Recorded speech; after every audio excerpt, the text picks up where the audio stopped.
Hello everyone, welcome to Dakshin Academy. Today let us discuss about codal specifications and PYQs related to beams. ఇప్పుడు నార్మల్గా మనకు IS 456 2000లో ఏంటి అంటే bending members కోడల్ provisions అన్నీ ఒక చోట, నెక్స్ట్ కంప్రెషన్ మెంబర్స్, ఇలాగా డిఫరెంట్ కోడల్ ప్రొవిజన్స్ అన్నీ ఇచ్చుంటారు కదా. సో ఈ కోడల్ ప్రొవిజన్స్ అనేవి కాంపిటేటివ్ ఎగ్జామ్స్కి చాలా ఇంపార్టెంట్. మనం complete design analysis of beams చేసేటప్పుడు ఎలాగూ మనం స్టెప్ బై స్టెప్ కోడ్ నుండి తీసుకుంటూ వెళ్తాము. బట్ ఈ కాంపిటేటివ్ ఎగ్జామ్స్కి వచ్చే వరకు ఏమవుతుందంటే డైరెక్ట్గా జస్ట్ ఒకవేళ నిన్న క్లాస్లో డిస్కస్ చేసాం కదా, minimum reinforcement to be provided in steel. So మన ఆప్షన్స్ నుండి పిక్ చేసుకునేటట్టు సబ్స్టిట్యూషన్ కూడా లేకుండా డైరెక్ట్గా minimum reinforcement to be provided in beams ఇలాగా అడుగుతూ ఉంటారనమాట. So very easy. సో బీమ్స్లో అయితే మనం ఫస్ట్ ఇంపార్టెంట్ కోడల్ ప్రొవిజన్ ఏంటి అంటే effective cover to be minimum effective cover to be maintained in beams. ఇప్పుడు సపోజ్ మనం ఇది బీమ్ తీసుకున్నాం అనుకోండి,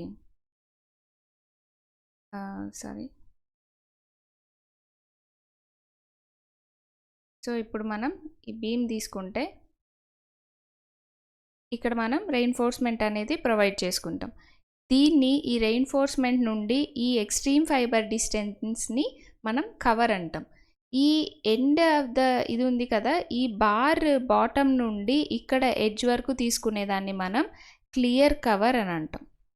ఓకే, అలా కాకుండా ఇక్కడ సెంట్రాయిడ్ ఆఫ్ ద బార్ ఉంది కదా, ఈ సెంటర్ నుండి మనం ఎక్స్ట్రీమ్ ఫైబర్ వరకు డిస్టెన్స్ తీసుకుంటే దాన్ని మనం ఎఫెక్టివ్ కవర్ అని అంటాం.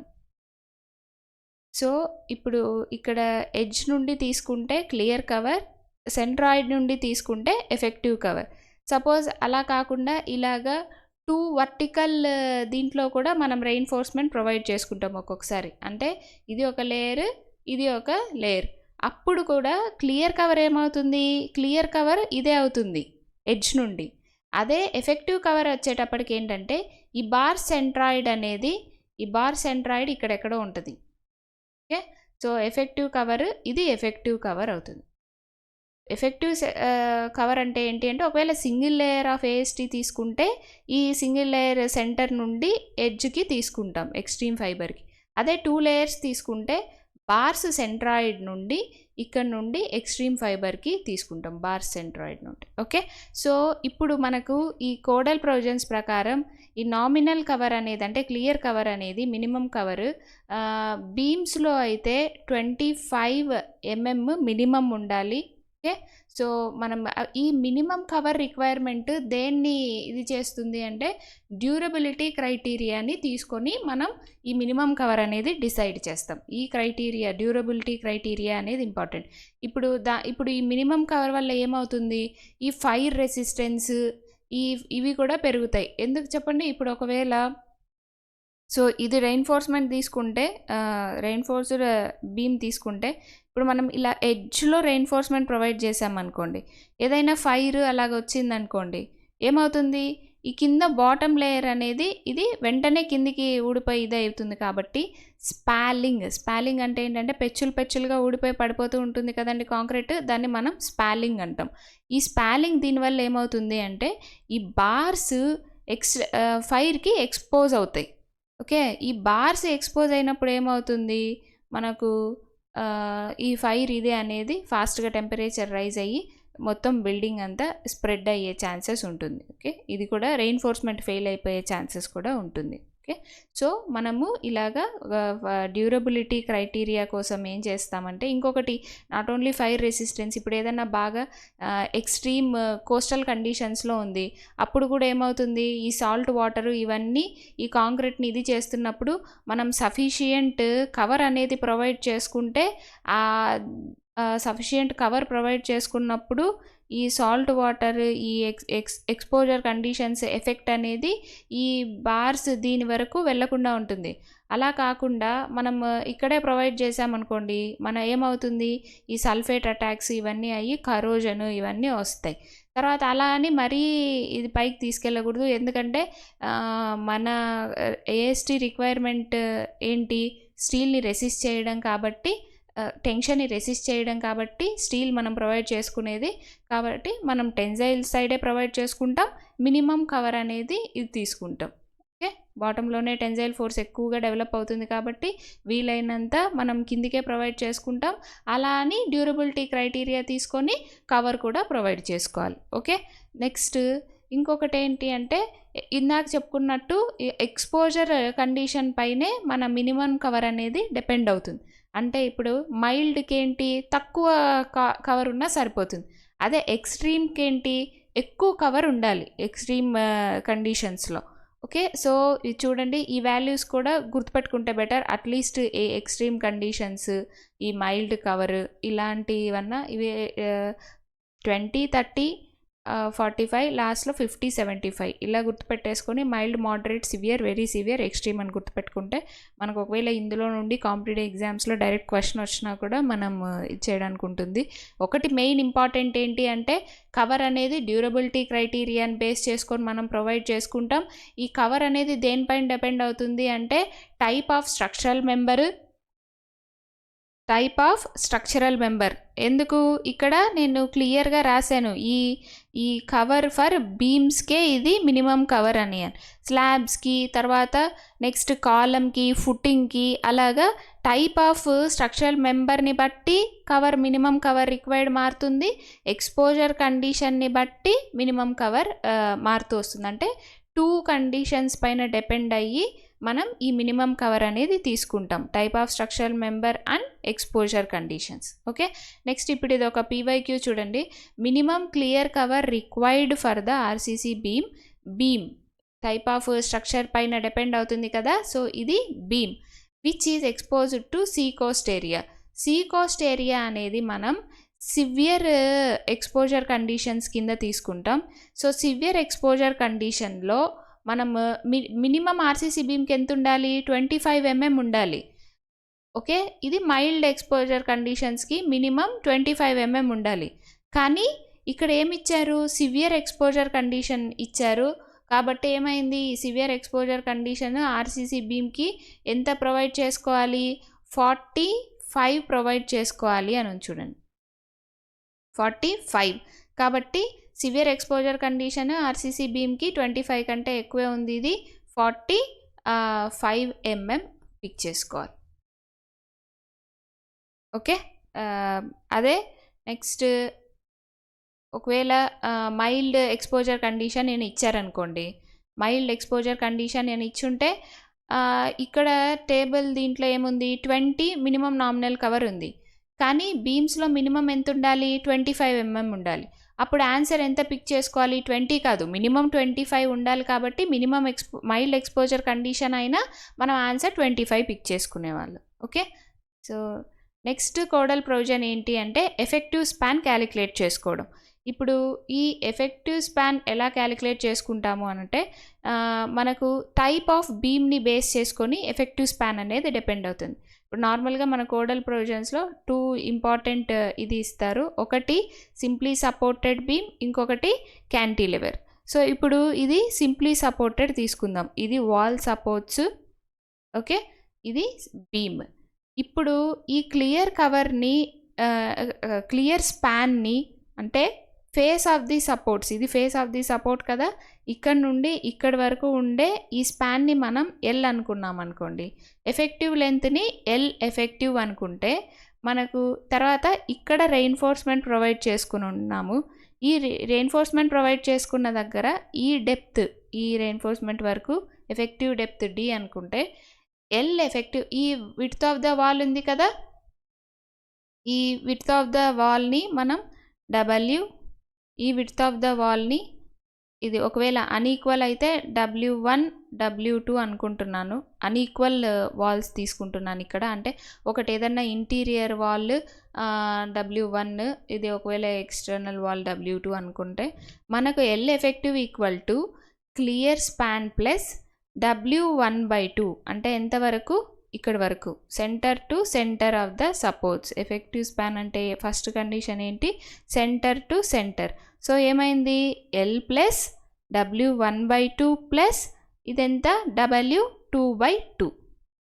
ఓకే, ఒకవేళ రెండు W1 W2 రెండు ఈక్వల్ అయ్యాయి అనుకోండి, ఏం తీసుకుంటాం, L+W/2 plus W/2. Okay, so ఇది ఒక కండిషన్. నెక్స్ట్ కండిషన్ ఏంటి అంటే clear distance between the supports, అంటే ఇదే క్లియర్ స్పాన్. నెక్స్ట్ కండిషన్ ఏంటి అంటే L effective equal to L plus effective depth ఎంతైతే ఉంటుందో అది. ఈ రెండు కండిషన్స్లో ఏదైతే మినిమం ఉంటుందో అది మన ఎల్ ఎఫెక్టివ్ అవుతుంది క్లియర్ ఎఫెక్టివ్ స్పాన్లో. ఓకే, సో ఇది కూడా దేంట్లో, సింప్లీ సపోర్టెడ్ బీమ్లో ఎఫెక్టివ్ స్పాన్ ఎలా క్యాలిక్యులేట్ చేసుకుంటాం, ఒక కేస్ వచ్చి distance between centre to centre of supports, ఇంకొక కేస్ ఏంటి అంటే clear span plus effective depth. Okay, so అందువల్ల మనం ఏం చేసాము, centre to centre distance calculate చేసుకున్నాం. దేన్ని యూస్ చేసుకొని, width of the wall width of the support ఉంటుంది కదా, అది ఇటుపక్క హాఫ్ అటుపక్క half plus L clear span వేసుకుంటే ఎల్ ఎఫెక్టివ్ వచ్చింది. ఇంకొక ఎల్ ఎఫెక్టివ్ ఎలా వస్తుంది, clear distance between the supports plus D అయ్యింది. ఓకే, సో నెక్స్ట్ క్యాంటిలివర్కి ఎలా వస్తాం, మినిమమ్ ఆఫ్ దీస్ టూ తీసుకోవాలి, అది వెరీ ఇంపార్టెంట్. ఈ రెండింట్లో ఏదైతే మినిమమో అది. ఓకే, సో ఫర్ క్యాంటిలివర్ ఏమైంది, ఇప్పుడు ఈ క్యాంటిలివర్లో ఇలాగా క్యాంటిలివర్ తీసుకుంటాం కదా, ఈ క్లియర్ ఇది మన మెయిన్ రెయిన్ఫోర్స్మెంట్ ఎక్కడ ప్రొవైడ్ చేసుకుంటాం, క్యాంటిలివర్లో టాప్లో ప్రొవైడ్ చేసుకుంటాం.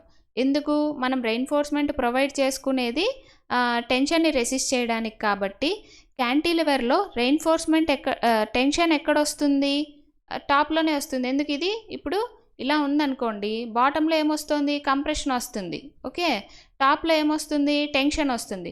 మనం టెన్షన్ సైడే మనం ఇది ప్రొవైడ్ చేసుకోవాలి. కాబట్టి ఎక్కడ ప్రొవైడ్ చేసుకుంటాం, ఇది కూడా చాలా ఇంపార్టెంట్. రెయిన్ఫోర్స్డ్ కాంక్రీట్ స్ట్రక్చర్స్లో క్యాంటిలివర్ బీమ్లో టెన్షన్ రెయిన్ఫోర్స్మెంట్ ఎక్కడ ప్రొవైడ్ చేసుకుంటాము అంటే టెన్షన్ న్యూట్రల్ యాక్సిస్ పైన వస్తుంది. కాబట్టి మన టెన్సైల్ జోన్లో ప్రొవైడ్ చేసుకుంటాం, కాబట్టి ఇక్కడ ప్రొవైడ్ చేసుకుంటాం. ఓకే, సో నెక్స్ట్ ఇక్కడ ఎల్ ఎఫెక్టివ్ ఏమవుతుంది అని అంటే క్లియర్ ఓవర్ హ్యాంగ్. అంటే క్లియర్ ఓవర్ హ్యాంగ్ అంటే ఏంటి, ఈ ఫేస్ ఆఫ్ ది సపోర్ట్ నుండి ఇది క్లియర్ ఓవర్ హ్యాంగ్ ప్లస్ ఒక సైడే ఇది ఉంది కాబట్టి మనం ఇది 45 డిగ్రీ ఇది తీసుకున్నప్పుడు క్రాక్స్ ఒక సైడ్ దీంట్లోనే తీసుకుంటాం కాబట్టి ఇక్కడ D/2 తీసుకుంటాం. So L effective equal to L plus D/2 తీసుకుంటాం. ఓకే, అక్కడైతే బోత్ ద సైడ్స్ ఇది తీసుకుంటాం కాబట్టి crack zone L plus D తీసుకొని ఇచ్చేసుకుంటాం. సో నెక్స్ట్ దానికి రిలేటెడ్ PYQ ఒకటి. సో ఇక్కడ ఏమేమి ఇచ్చారు అంటే ఫస్ట్ క్లియర్ స్పాన్ ఇచ్చారు, అంటే ఎల్ ఈక్వల్ టు ఎంత, 2 మీటర్స్ ఇచ్చారు. ఎఫెక్టివ్ డెప్త్ ఎంత, D ఈక్వల్ టు 180 mm ఇచ్చారు. తర్వాత సపోర్ట్ విడ్త్ ఎంత, W equal to both sides ఈక్వలే ఇచ్చారు, మ్యాక్సిమం ఈక్వలే ఇస్తారు, W ఈక్వల్ టు 200 mm ఇచ్చారు. సో దీన్ని బేస్ చేసుకొని effective length of simply supported beam ఎంతో కనుక్కోవాలి. ఏమి ఇచ్చారు, సింప్లీ సపోర్టెడ్ కాబట్టి మనకి ఎల్ ఎఫెక్టివ్ ఏంటి, రెండు ఉన్నాయి, ఏది clear span plus W/2 plus W/2 ఒకటి, next clear span plus effective depth ఒకటి. ఈ రెండింట్లో ఏదైతే మినిమం ఉంటుందో అది మన ఎఫెక్టివ్ స్పాన్ అవుతుంది. ఓకే, ఇంకొకటి క్లియర్గా మనం చూసుకోవాల్సింది ఏంటంటే సబ్స్టిట్యూట్ చేసేటప్పుడు అన్నీ సేమ్ యూనిట్స్లో ఉన్నాయా లేదా అనేది చెక్ చేసుకోవాలి, ఇది వెరీ ఇంపార్టెంట్. ఇప్పుడు మనం D అండ్ W ఎంఎంలో ఉన్నాయి, లెంత్ మాత్రం ఎందులో ఇచ్చారు, మీటర్స్లో ఇచ్చారు. కాబట్టి ఆ మీటర్స్ని మనం ఎంఎంలో కన్వర్ట్ చేసుకొని ఎల్ ఎఫెక్టివ్ అనేది మనం క్యాలిక్యులేట్ చేసుకుంటాం. ఓకే, సో ఇప్పుడు మనకు ఎల్ ఎఫెక్టివ్ ఏమవుతుంది, L effective equal to first ఎంత, ఎల్ వచ్చి 2000 ప్లస్ W/2 అంటే ఎంత, 200/2 ప్లస్ 200/2 ఏమైంది, 2200 mm అవుతుంది. ఇంకొకటి ఏంటి, ఎల్ ప్లస్ డి అంటే ఎంత, 2000 ప్లస్ 180 అవుతుంది, అంటే ఎంత, 2180 mm. సో మనము ఎఫెక్టివ్ లెంత్ ఎంత తీసుకుంటాం, ఈ రెండింట్లో ఏదైతే మినిమం ఉంటుందో అది తీసుకుంటాం. కాబట్టి ఈ రెండిట్లో మినిమం ఏంటి, 2180, కాబట్టి ఏని పిక్ చేసుకోవాలి. ఒక్కొక్కసారి డైరెక్ట్గా ఫార్ములా అడగచ్చు, లేదు అంటే సింపుల్గా clear span, effective depth, support width ఇవన్నీ ఇచ్చి మనము ఎఫెక్టివ్ స్పాన్ క్యాలిక్యులేట్ చేయమని ఇవ్వచ్చు. సింప్లీ సపోర్టెడ్ అయినా ఇవ్వచ్చు, క్యాంటిలివర్ అయినా ఇవ్వచ్చు. క్యాంటిలివర్ ఇచ్చినప్పుడు ఏం చేయాలి, ఒకటే ఉంటుంది, clear span over hanging length plus D/2 వేసుకుంటాం. ఇక్కడైతే సింప్లీ సపోర్టెడ్లో ఈ రెండు క్యాలిక్యులేట్ చేసుకొని రెండింట్లో ఏదైతే మినిమం ఉంటుందో ఆ వాల్యూ పిక్ చేసుకుంటాం. ఓకే, సో అది క్లియర్ స్పాన్ గురించి. నెక్స్ట్ కోడల్ ప్రొవిజన్ ఏంటి అంటే spacing of the reinforcement. Next ఇది important. Spacing of the reinforcement అంటే ఏంటి అంటే ఇప్పుడు మనం ఒక రెయిన్ఫోర్స్డ్ బీమ్ తీసుకున్నాం అనుకోండి, ఏమవుతుంది, ఇలాగా రెయిన్ఫోర్స్మెంట్ బార్స్ అనేది మనం ప్రొవైడ్ చేసుకుంటాం. ఇందులో ఇక్కడ నుండి ఇక్కడికి క్లియర్ కవర్ ప్రొవైడ్ చేసుకుంటాం. క్లియర్ కవర్తో పాటు ఇప్పుడు ఈ బీమ్లో ఈ రెయిన్ఫోర్సింగ్ బార్స్ మధ్య డిస్టెన్స్ ఉంటుంది కదా. ఓకే, నెక్స్ట్ ఈ వర్టికల్గా కూడా ఈ రెయిన్ఫోర్సింగ్ బార్స్ మధ్య డిస్టెన్స్ ఉంటుంది కదా. వీటికి కూడా కోడల్ స్పెసిఫికేషన్స్ ఉంటాయి. దీన్ని ఏమంటాం, హారిజాంటల్ స్పేసింగ్ అని అంటాం. ఓకే, దీన్ని ఏమంటాం, వర్టికల్ స్పేసింగ్ అని అంటాం. ఈ మినిమం హారిజాంటల్ స్పేసింగ్ ఎంత ఉండాలి, ఈ మినిమం వర్టికల్ స్పేసింగ్ ఎంత ఉండాలి అనేది కూడా తీసుకోవాలి. ఎందుకు ఖచ్చితంగా మినిమం స్పేసింగ్ అనేది ఉండాలి అంటే ఇప్పుడు మనం ఇలాగా ఇది తీసుకున్నప్పుడు కాంక్రీట్లో కోర్స్ అగ్రిగేట్ కూడా ఉంటుంది కదా, అది అన్ని చోట్లకి ఇది అవ్వాలి. అలా కాకుండా మనం చాలా తక్కువ స్పేసింగ్తో బార్ అనేది ప్రొవైడ్ చేసుకున్నాం అనుకోండి, చాలా తక్కువ మినిమం స్పేసింగ్ ప్రొవైడ్ చేయకుండా బార్ చేసుకున్నాం అనుకోండి, ఇలాగా ఈ కాంక్రీట్ ఒకవేళ దీనికంటే ఈ 10 mm ఇంకా 5 mm అలా పెట్టుకున్నారు, అప్పుడు ఏమవుతుంది, ఒక కాంక్రీట్ ఇది వచ్చి అగ్రిగేట్, కాంక్రీట్లో ఉన్న అగ్రిగేట్ వచ్చి దీనిపైన సెటిల్ అయితే మనకు ఈ సిమెంట్ అనేది ఇదంతా ఫ్లో ఉండదు ఇక్కడ. ఓకే, హనీకూంబ్డ్ స్ట్రక్చర్ లేకపోతే కాంపాక్షన్ సరిగా లేకుండా వీక్ స్ట్రక్చర్స్ ఫామ్ అవుతాయి. సో దానివల్ల కాంపాక్షన్, వర్కబిలిటీ, మెయిన్ ఈ మినిమం స్పేసింగ్ అనేది ఎందుకోసం ప్రొవైడ్ చేసుకుంటాము అంటే వర్కబిలిటీ క్రైటీరియా. ఇందాక మనము క్లియర్ కవర్ ఎందుకు ప్రొవైడ్ చేసుకుంటాము అంటే డ్యూరబిలిటీ క్రైటీరియా కదా. అలాగా మినిమం హారిజాంటల్ డిస్టెన్స్ ఎందుకు ఉండాలి అంటే వర్కబిలిటీ ఉండాలి, తర్వాత ప్రాపర్ కాంపాక్షన్తో స్ట్రెంగ్త్ని అటైన్ చేయడానికి మనము ఈ మినిమం హారిజాంటల్ డిస్టెన్స్ అనేది ప్రొవైడ్ చేసుకుంటాం. సో ఈ మినిమం హారిజాంటల్ డిస్టెన్స్ ఎంత ఉండాలి అని అంటే గ్రేటర్ ఆఫ్ ద ఫాలోయింగ్, ఖచ్చితంగా ఈ మూడింటిలో ఏదైతే గ్రేటర్ ఉంటుందో మనం ఆ డిస్టెన్స్ అయినా minimum horizontal distance between the బార్స్గా తీసుకోవాలి. ఫస్ట్ది ఏంటి అంటే డయామీటర్ ఆఫ్ ద బార్. ఒకవేళ అన్ని బార్స్ ఈక్వల్ అయ్యాయి అనుకోండి, డయామీటర్ ఆఫ్ ద బార్. ఒకవేళ బార్స్ అన్ఈవెన్ సైజులో ప్రొవైడ్ చేసుకున్నాం అనుకోండి, larger diameter of the bar. ఇంకొకటి ఏంటి అంటే 5 mm మోర్ దాన్ ద, ఇందాక చెప్పుకున్నాం ఈ కోర్స్ అగ్రిగేట్కి అడ్డుగా తగలకూడదు, 2 బార్స్ దానిపైన వెళ్ళి ఇది సెటిల్ అయిపోతుంది, లేదంటే కింద గ్యాప్ ఇచ్చేసి కాంపాక్షన్ కాకుండా.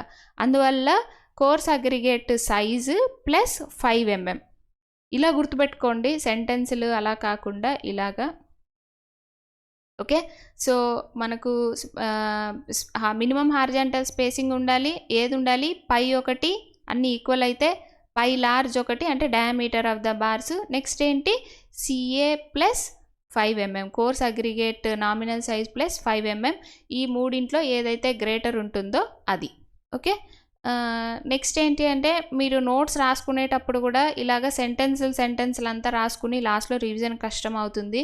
సో సింపుల్గా ఒక minimum spacing equal to, okay, minimum spacing minimum horizontal spacing equal to అని ఇలా నోట్ చేసేసుకొని పెట్టుకుంటే రివిజన్కి కూడా ఈజీగా ఉంటుంది. Okay, 5 large, CA plus 5 mm, greater of these 2. అలానే సేమ్ ఇంతకుముందు చూసినట్టు మనం డయాగ్రామ్లో హారిజాంటల్ డిస్టెన్స్తో పాటు వర్టికల్ డిస్టెన్స్ కూడా చూసుకోవాలి. కాబట్టి వర్టికల్ డిస్టెన్స్లో ఏంటి, maximum size of the bar, okay, phi maximum, phi large, తర్వాత 2/3 ఆఫ్ కోర్స్ అగ్రిగేట్, తర్వాత మినిమం ఎంత ఉండాలి, 15 mm. ఇవన్నీ కోడల్ ప్రొవిజన్స్, ఇవి యాజ్ ఇట్ ఈస్గా అలానే గుర్తుపెట్టుకోండి. ఈ 3లో ఏదైతే గ్రేటర్ ఉంటుందో అది మన minimum vertical distance between the bars. అంటే ఇలాగా మనం బార్స్ ప్రొవైడ్ చేసుకున్నప్పుడు ఇది హారిజాంటల్ అయితే ఇది వర్టికల్ అనుకున్నాం కదా, ఈ మినిమం వర్టికల్ డిస్టెన్స్ ఈ 5 max 2/3 of course aggregate 15 mm. ఈ 3లో ఏదైతే గ్రేటర్ ఉంటుందో అది తీసుకోవాలి. ఓకే, సో ఇది ఒక కోడల్ ప్రొవిజన్. నెక్స్ట్ దీనికి ఇంకొకటి PYQ. Okay, so in limit state approach spacing of main reinforcement controls mainly అంటే ఏంటి అంటే, ఇప్పుడు మనం ఇది తీసుకున్నాం అనుకోండి, వర్కబిలిటీ. ఓకే, మినిమం స్పేసింగ్ని వర్కబిలిటీ కంట్రోల్ చేస్తుంది. ఇప్పుడు మినిమం స్పేసింగ్ ఎంత ఉండాలి అనేది మనకు ఈ వర్కబిలిటీ అండ్ కాంపాక్ట్ స్ట్రెంగ్త్ ఇవి మినిమం స్పేసింగ్ని ఇది చేస్తాయి. మ్యాక్సిమం స్పేసింగ్ అనేది కూడా మనం లిమిట్ చేసుకుంటాం. మ్యాక్సిమం స్పేసింగ్ అంటే ఏంటి అంటే, మనల్ని రెయిన్ఫోర్స్మెంట్ ప్రొవైడ్ చేయమన్నారు కదా అని చెప్పి ఇక్కడ ఒక బారు పెట్టుకొని ఓకే రెయిన్ఫోర్స్మెంట్ ప్రొవైడ్ చేసాము, ఇంత అంటే ఎంత రెయిన్ఫోర్స్మెంట్ కావాలో అంతా ప్రొవైడ్ చేసి ఉంటారు.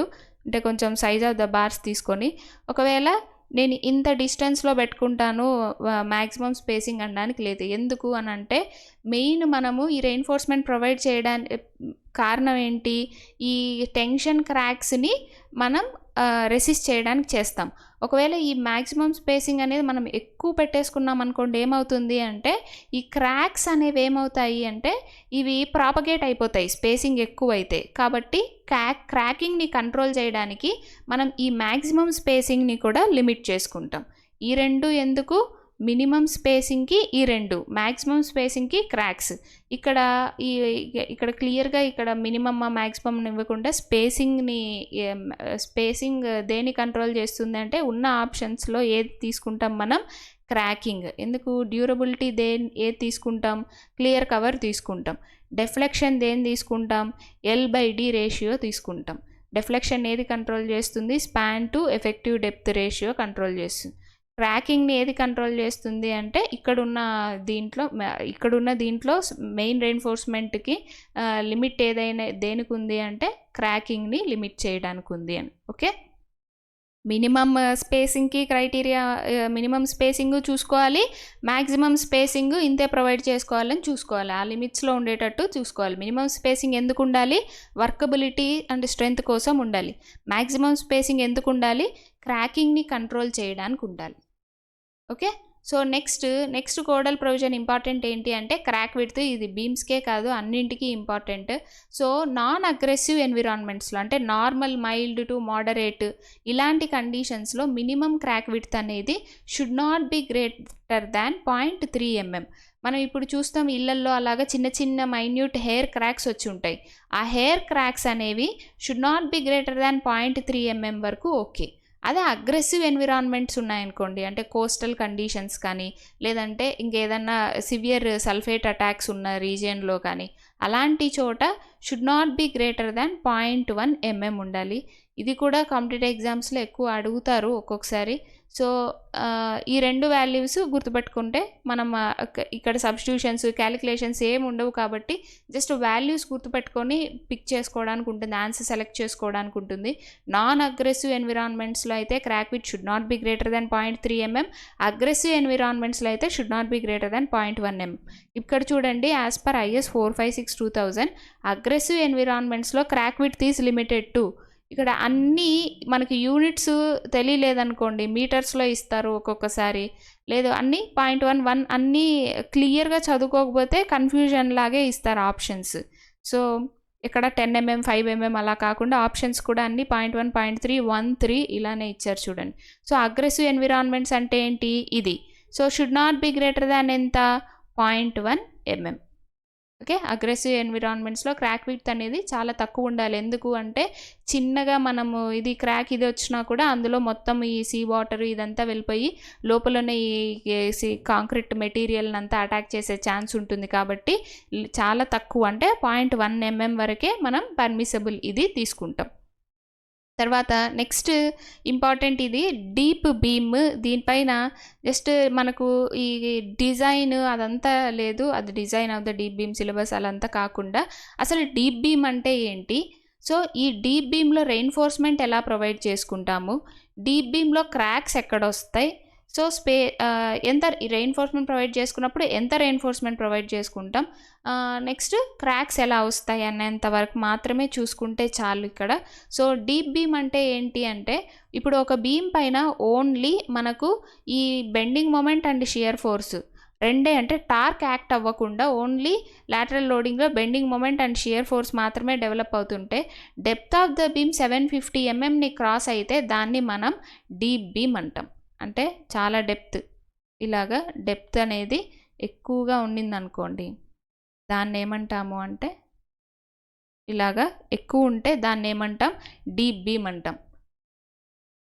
సో ఈ టోటల్ డెప్త్ అనేది గ్రేటర్ దాన్ 750 అయితే దాన్ని, ఇది గుర్తుపెట్టుకోవాలి, very important, depth of the beam greater than 750 mm అయితే ఎప్పుడు, only bending moment and shear force వచ్చేటప్పుడు దాన్ని మనం ఏమంటాం, డీప్ బీమ్ అంటాం. అలా కాకుండా మనకు ఈ షాఫ్ట్స్ వీటిల్లో టార్షన్ కూడా డెవలప్ అవుతుంది కదా, అలానే ఈ డెప్త్ ఆఫ్ ద బీమ్ దీంట్లో ఒకవేళ ఎక్స్టర్నల్గా అంటే డీప్ బీమ్లో ఖచ్చితంగా టార్క్ అనేది డెవలప్ అవుతుంది, ట్విస్టింగ్ అనేది వస్తుంది, మనం సైడ్ రెయిన్ఫోర్స్మెంట్ ప్రొవైడ్ చేసుకుంటాం. కానీ ఏంటంటే ఎక్స్టర్నల్గా కూడా టార్క్ అనేది అప్లై చేస్తూ ఉన్నాం అనుకోండి, అప్పుడు ఏమవుతుంది అంటే గ్రేటర్ దాన్ 450 mm అయిన వెంటనే దీన్ని, అంటే గ్రేటర్ దాన్ 450 mm అయితేనే దీన్ని డీప్ బీమ్ అంటాం. Okay, so bending moment, shear force, torsion మూడు ఎక్స్టర్నల్గా యాక్ట్ అవుతున్నప్పుడు 450 కంటే టోటల్ డెప్త్ క్రాస్ అయితే దాన్ని మనం 450 డీప్ బీమ్ అంటాం. ఈ రెండు ఇంపార్టెంట్. ఓకే, డీప్ బీమ్ అని ఎప్పుడు అంటాము అంటే D గ్రేటర్ దాన్ 750. ఒకవేళ ఇన్ క్వశ్చన్లో వాళ్ళు టార్క్ అని మెన్షన్ చేస్తే అప్పుడు 450 mm ట్విస్టింగ్ మూమెంట్ కూడా యాక్ట్ అవుతుంది, టార్క్ కూడా యాక్ట్ అవుతుంది, ట్విస్టింగ్ మూమెంట్ డెవలప్ అవుతుంది అంటే అప్పుడు D greater than 450 mm select చేసుకోవాలి. తర్వాత ఈ డీప్ బీమ్లో ఏంటి అంటే మనం ఇలాగా సైడ్ రెయిన్ఫోర్స్మెంట్ ప్రొవైడ్ చేసుకుంటాం. డీప్ బీమ్లో ఏం చేస్తాం, నార్మల్గా ఇక్కడ టెన్షన్ రెయిన్ఫోర్స్మెంట్తో పాటు సైడ్ రెయిన్ఫోర్స్మెంట్ కూడా ప్రొవైడ్ చేసుకుంటాం. ఎందుకు అంటే ఇక్కడ చూడండి, ఇక్కడ మన డయాగ్రామ్లో ఇక్కడ డీప్ బీమ్లో ఇక్కడ ప్రైమరీ టెన్సైల్ ఫెయిల్యూర్లో ఇక్కడ క్రాక్ వచ్చింది. ఓకే, కాబట్టి మనం ఏం చేస్తాం, సైడ్ రెయిన్ఫోర్స్మెంట్ కూడా ప్రొవైడ్ చేసుకుంటాం ఈ క్రాక్ని అరెస్ట్ చేయడానికి. ఓకే, సో ఈ సైడ్ రెయిన్ఫోర్స్మెంట్ ఎంత ప్రొవైడ్ చేసుకుంటాము అంటే 0.1% ఆఫ్ వెబ్ ఏరియా.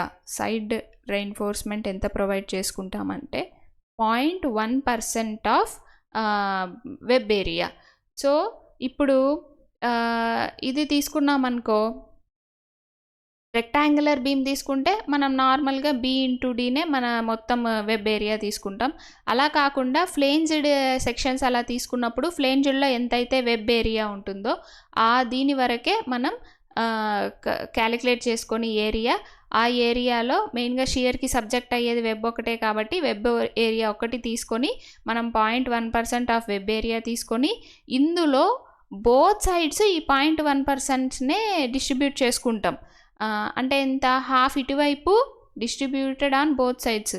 ఒక్కొక్క సైడ్ 0.1% డిస్ట్రిబ్యూట్ చేసుకోకూడదు, అంటే ఇటుపక్క 0.1% ఇటుపక్క 0.1% కాదు. ఓకే, సో వెబ్ ఏరియాలో 0.1% రెయిన్ఫోర్స్మెంట్ ఎంతైతే ఉంటుందో దాన్ని ఈ బోత్ సైడ్స్ డిస్ట్రిబ్యూట్ చేసుకుంటాం. స్పేసింగ్ ఉంటుంది కదా, ఇది spacing should not be greater than 300 mm. Okay, spacing should not be greater than 300 mm. ఇప్పుడు డీప్ బీమ్ అంటే ఏంటి అర్థం, సైడ్ ఫేస్ రెయిన్ఫోర్స్మెంట్. డీప్ బీమ్లో మనం గుర్తుపెట్టుకోవాల్సింది ఏంటి అంటే ఎంత డెప్త్ ఉంటే డీప్ బీమ్ అంటాం, బెండింగ్ మూమెంట్, షియర్ ఫోర్స్ మాత్రమే యాక్ట్ అవుతూ ఉంటే దాన్ని, అంటే డెవలప్ అయ్యే లోడింగ్ మనం ఇస్తే అప్పుడు 750 mm తర్వాత మనం డీప్ బీమ్ అంటాం. ఒకవేళ మన లోడింగ్ని బట్టి బెండింగ్ మూమెంట్, షియర్ ఫోర్సు, టార్షను 3 మనం అప్లై చేస్తూ ఉంటే దాన్ని 450 mmకే డీప్ బీమ్ అంటాం. డీప్ బీమ్లో ఏం ప్రొవైడ్ చేస్తాం, మనకు ప్రైమరీ టెన్సైల్ ఫెయిల్యూర్ ఇలా వస్తుంది కాబట్టి మనం సైడ్కి వస్తుంది కాబట్టి. ఇంకొకటి ఏంటంటే క్రాక్స్ అనేవి ఎప్పుడు ఫస్ట్ ఇలాగా మిడిల్లో డెవలప్ అవుతాయి డీప్ బీమ్లో. ఓకే. సో మనకు ఇక్కడ ఈ సైడ్ క్రాక్స్ వస్తాయి కాబట్టి మనం సైడ్ రెయిన్ఫోర్స్మెంట్ కూడా ప్రొవైడ్ చేసుకుంటాం. ఎంత ప్రొవైడ్ చేసుకుంటామంటే 0.1%. ఈ వాల్యూ అనేది చాలా important. 0.1% of web area and distribute it on 2 sides. ఎంత స్పేసింగ్తో ప్రొవైడ్ చేసుకుంటామంటే should not be greater than 300 mm. So వీటిల్లో కూడా ఎక్కువగా ఇది అడుగుతారు. ఇంకొకటి ఏంటి అంటే మన కోడల్ ప్రొవిజన్లో ఇంకొక ఈ డెప్త్ ఆఫ్ డీప్ బీమ్ ఎప్పుడు డీప్ బీమ్ అంటాము అంటే ఇంకొక క్రైటీరియా కూడా ఉంది. సో లెంత్ డివైడెడ్ బై, ఇది లెంత్ అనుకుందాం అనుకోండి, బీమ్ ఏదైనా స్పాన్ ఒక సింప్లీ సపోర్టెడ్ బీమ్ తీసుకుంటే ఇది లెంత్ ఆఫ్ సింప్లీ సపోర్టెడ్, ఇది డెప్త్ ఆఫ్ బీమ్ తీసుకుంటాం.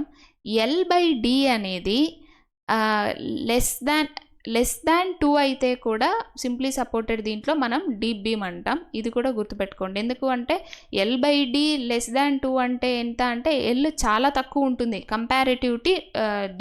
చూడండి నేను డ్రా చేసిన దాంట్లో కూడా L అనేది Dతో కంపేర్ చేస్తే చాలా తక్కువ అంటే ఐ మీన్ D కంటే ఎక్కువే ఉంటుంది. కానీ ఏమవుతుంది, డెప్త్ ఆఫ్ ది సెక్షన్ చాలా ఎక్కువ ఉన్నట్టు వస్తుంది. చూడండి ఇక్కడ నార్మల్గా ఏం చేస్తాం, ఇది నార్మల్గా ఇలా డ్రా చేసుకుంటాం మనం, ఇది L ఇది D అని.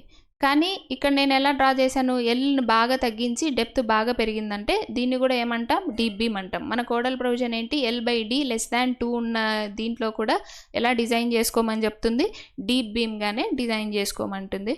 మనం ఇక్కడ వరకు ఈ బీటెక్ లెవెల్ కాంపిటేటివ్ ఎగ్జామ్స్కి ఇక్కడ వరకు చాలు. డీప్ బీమ్ డిజైన్ ఏం మనకు అక్కర్లేదు. సో ఇది okay. So thank you. Next doubly reinforced beams discuss చేస్తాను. డబ్లీ రెయిన్ఫోర్స్డ్ బీమ్స్ అయిన తర్వాత ఒక ఎంటైర్ క్లాస్ PYQs మాత్రమే, RRB, JEE, SSC, తర్వాత గేట్, ఇలాగా బీమ్స్ నుండి ఏవైతే PYQs వచ్చి ఉంటాయో లాస్ట్ ఒక 4-5 years నుండి, అవి ఒక కంప్లీట్ ఎంటైర్ క్లాస్లో లేదంటే 2 classes పడితే 2 classes-లో PYQs డిస్కస్ చేసి ఆ తర్వాత నెక్స్ట్ చాప్టర్ స్టార్ట్ చేస్తాను. Okay, thank you. Please subscribe.